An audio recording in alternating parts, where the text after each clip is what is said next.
Welcome to the Effective PowerPoint module. I'm Dr. Wolf, and by the end of this module, you will know the types of slides to include in your student presentations in this class. We will look at ways to make your slides interesting and engaging, and talk about some of the things to avoid. Your very first slide in your presentation deck should be a title slide to acquaint the audience with the subject.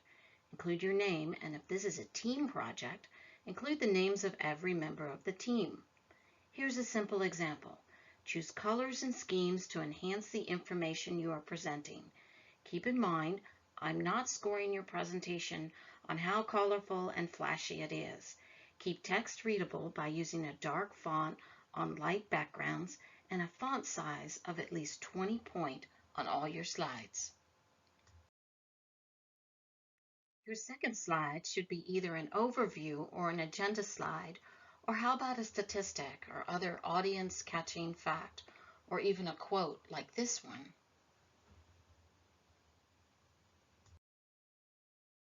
Now here is an example of an agenda or an overview slide. It lays out the subject and purpose of the presentation.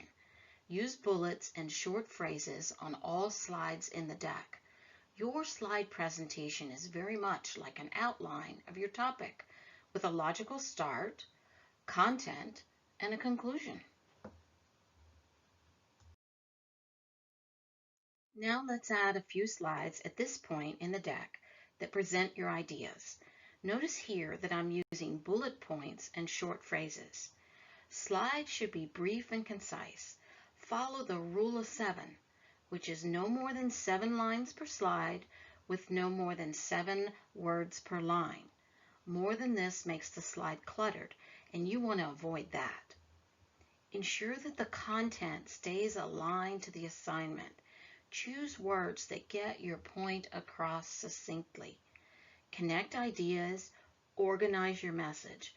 Try to be very clear with your commentary.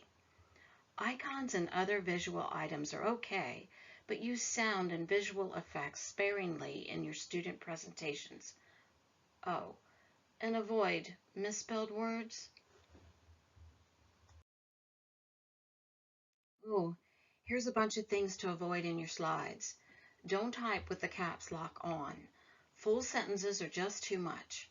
Remember, slides should be brief. Can you think of some things that you have seen in presentations that detracted or just didn't work?